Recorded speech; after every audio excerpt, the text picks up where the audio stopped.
Welcome to Lead Well, Live Whole. I'm your host, Michael Sirmon. Every episode, we'll spend a few minutes exploring the challenges, questions, and realities of everyday life, because success means little if you lose yourself in the process. So take a breath, settle in, and let's spend a few minutes exploring life together.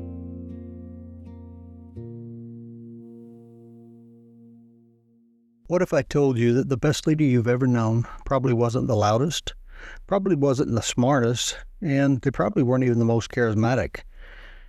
And I can tell you with a surety, they certainly weren't the most intimidating. Yet somehow, people trusted them. People wanted to follow them. People became better simply because they were around. But have you ever wondered why?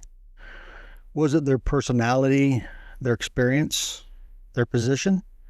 Or was it something much deeper? Today I want to suggest something that has changed the way I think about leadership.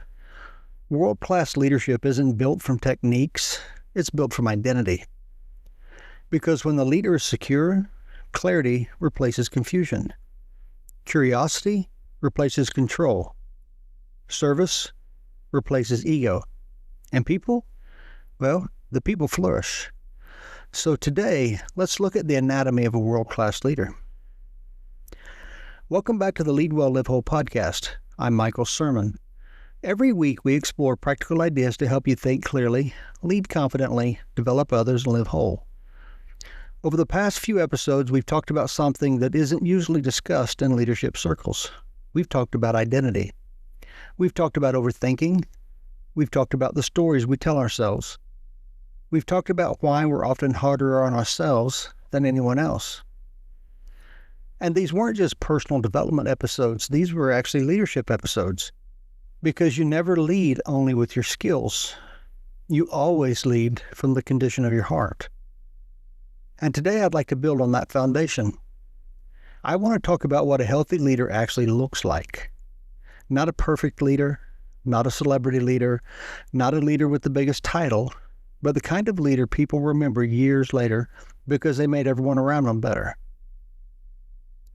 And it starts on the inside. We've spent a tremendous amount of time teaching leadership skills, strategic planning, communication, conflict resolution, financial management, delegation, performance reviews. And while all of those matter, but I've learned that after more than 30 years of leading people, I've learned that skills can determine what you can do, but character determines how you do it. And security determines whether people will want to follow you.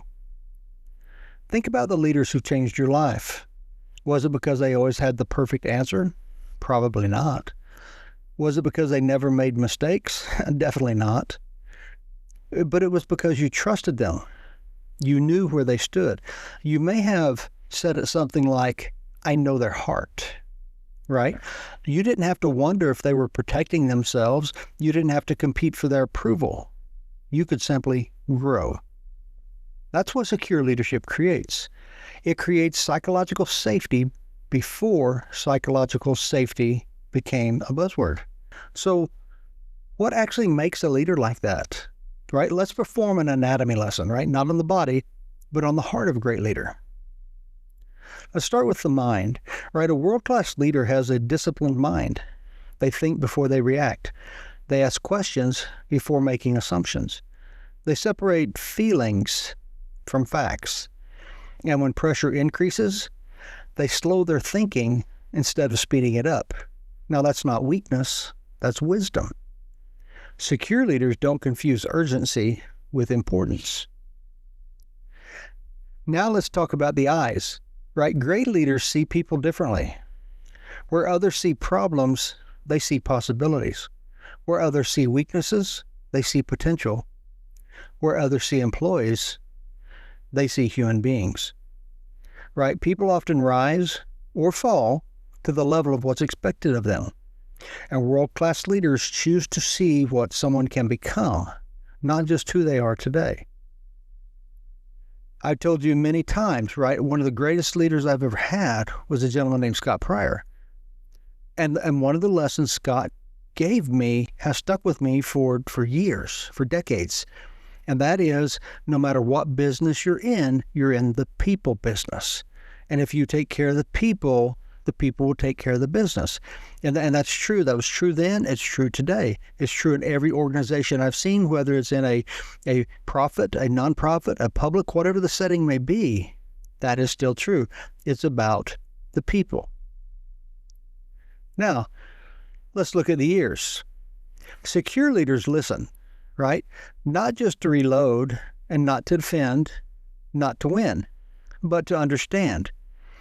Have you ever noticed that the strongest people in the room often ask the most questions? And that's not accidental. Curiosity is confidence in action, right? There's nothing more frustrating than being called to to a superior's office or someone up the chain's office and being asked questions, but they don't really want to hear your answers. They called you so that they could tell you their view, their opinion, their stance, right? There was zero curiosity. There was zero ears willing to listen. How did that kind of leader make you feel? Did you walk away saying, ooh, I'm better for that? Or did you walk away saying, what a jerk? So next, let's talk about the voice, right? The voice of a world-class leader builds, right? Now, that doesn't mean that they avoid difficult conversations, but it's quite the opposite. In those difficult conversations, they tell the truth, but they tell the truth with dignity. They speak correction without humiliation, accountability without shame, encouragement without manipulation. People leave conversations clearer, not smaller. I was recently talking to a friend who had to go talk to the CEO of their company. And afterwards I said, well, how did it go, right? Because he had brought some things to the CEO. He said, well, it was a normal meeting. I was mostly just him insulting me. Okay, that's not the leader. In fact, that's not a leader, right? That's somebody with a title that nobody really wants to follow. And the first person that comes along that will actually pay them more or pay enough to get away, people are going to flee. People are going to run.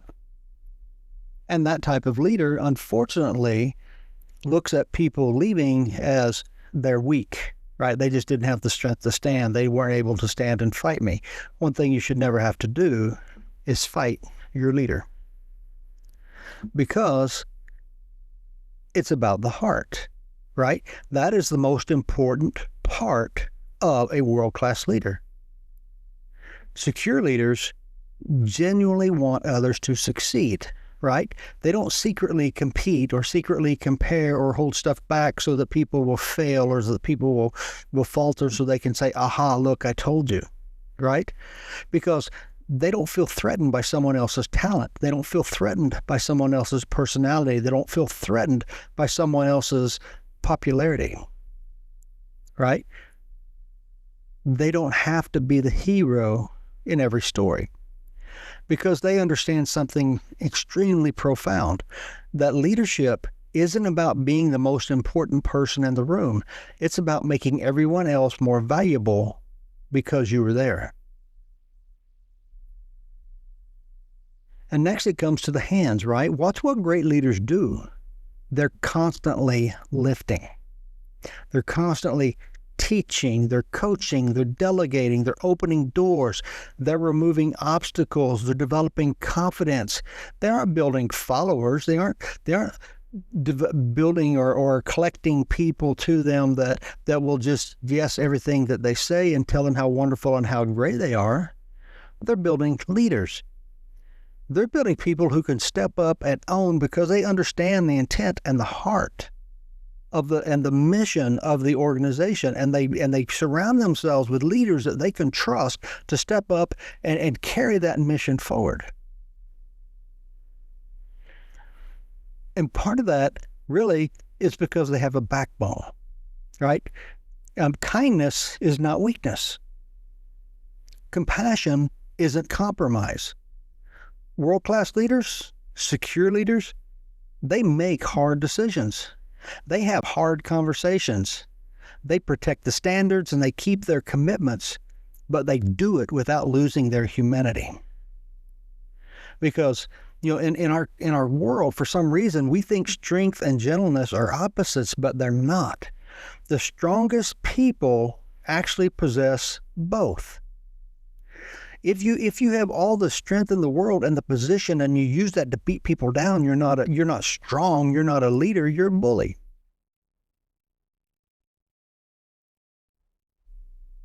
And finally, watch where secure and world-class leaders walk. They move toward the problem.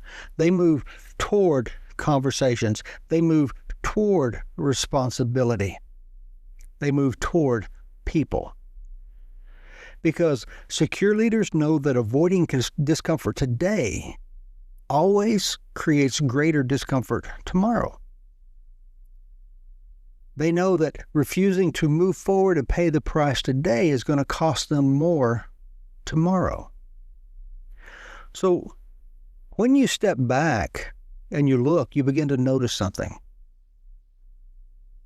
Right? None of the characteristics that we talked about today depend on charisma. None of them require a corner office. None require extraordinary intelligence.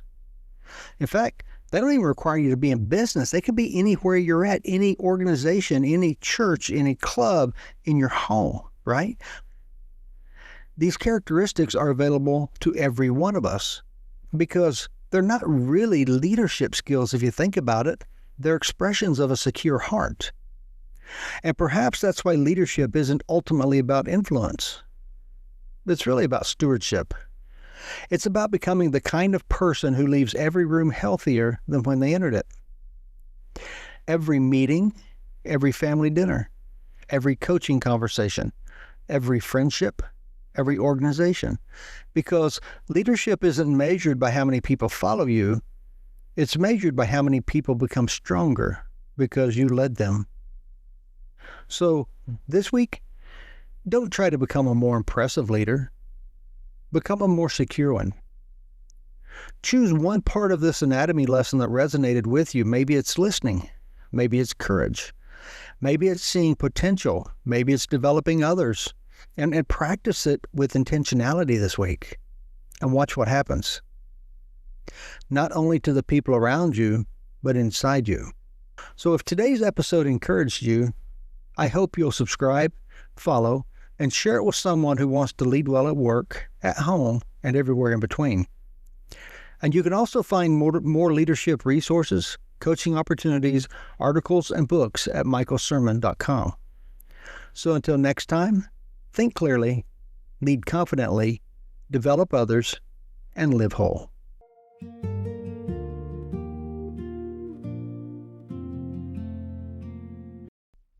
If today's conversation raised a question you've been wrestling with, I'd love to help. I offer one-on-one coaching for individuals navigating pressure, transition, and important decisions. You can learn more at michaelsirmon.com.